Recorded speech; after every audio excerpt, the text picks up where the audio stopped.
Bonjour la francophonie. Cette fois-ci, j'aimerais vous présenter comment parcourir vos dictionnaires de ce qui me semble être la façon la plus efficace à travers le logiciel Logos. Alors, je suis en train de lire le passage comme un cerf qui soupire après l'eau des ruisseaux. Et j'aimerais avoir plus d'informations sur l'eau en Israël. Alors, je peux faire un clic droit sur le mot et en naviguant mes menus, j'ai des références à différents ouvrages concernant l'eau. Et ça, c'est relié à ma sélection. Si ma sélection est plutôt orientée vers la référence du psaume 42.2, ce ne seront pas des dictionnaires que j'aurai ici, parce que ces ouvrages-là sont plus orientés par référence biblique.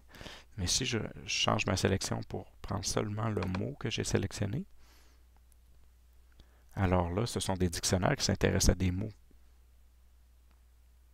Alors, je peux ouvrir par exemple un nouveau dictionnaire biblique et obtenir des informations. Je pense qu'il était déjà ouvert. OK. Ou je peux ouvrir, par exemple, le dictionnaire biblique pour tous. Bon, mais il y a une façon encore plus efficace.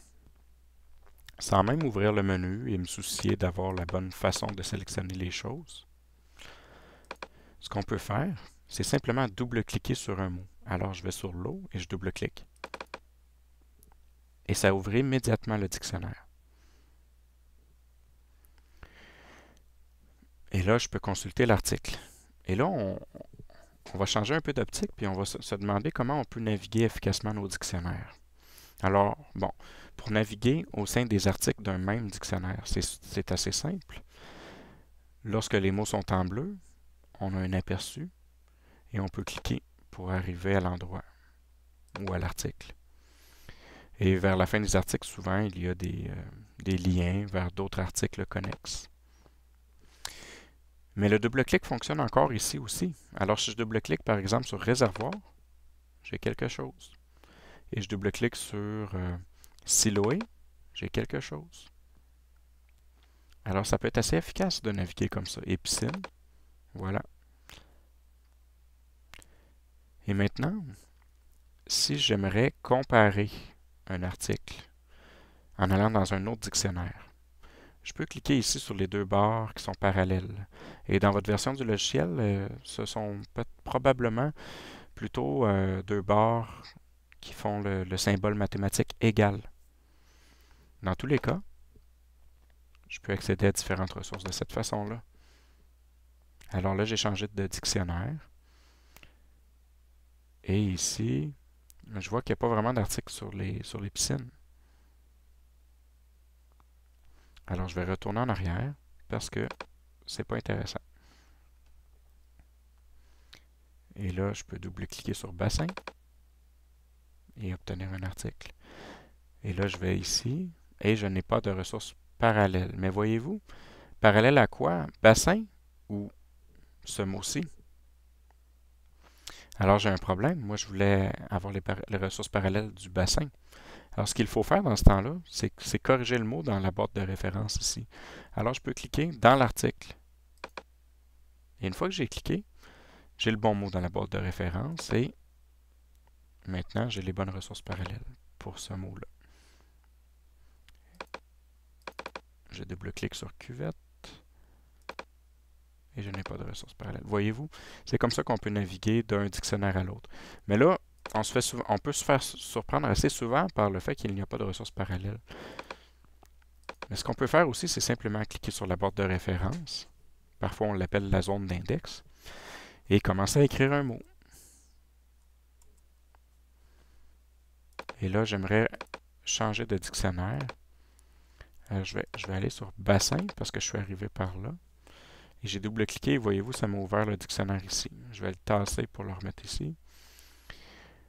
Et là, ici, je vais chercher là-dedans pour voir si j'ai des informations sur les cuves. C, U, V.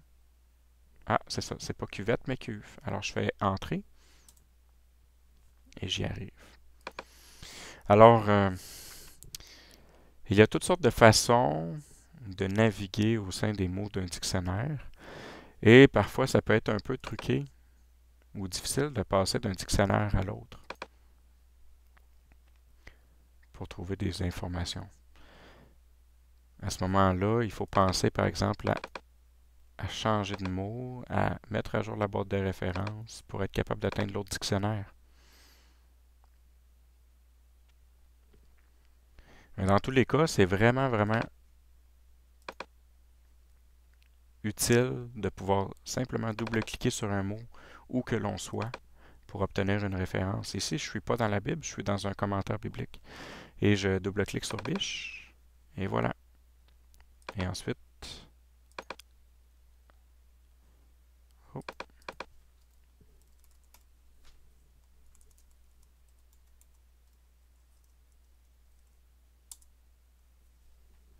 Alors, vous voyez un peu les enjeux de la navigation. C'est quand même très efficace. Une autre façon aussi d'obtenir des informations sur un mot sans ouvrir un dictionnaire, c'est dans vos outils d'ouvrir le panneau d'information. Alors cet outil-là ouvre normalement un panneau à votre droite et lorsque l'on passe notre souris sur des mots qui sont connus par nos dictionnaires, eh bien ils nous sont présentés sous forme de résumé. Et si on veut agrandir la définition, il faut aller sur le mot bleu en bas, sur le sigle ou l'identifiant du dictionnaire et on clique et la ressource est ouverte. Alors voilà, je vous ai présenté, je dirais, les avantages d'utiliser un logiciel comme Logos pour consulter ces dictionnaires et aussi euh, les enjeux que ça peut parfois impliquer lorsqu'on veut passer d'un dictionnaire à l'autre. Avec, je l'espère, beaucoup de trucs pour vous aider à vous en sortir lorsqu'il y a des difficultés. Mais au bout de la ligne, je suis convaincu que vous trouverez le tout très utile.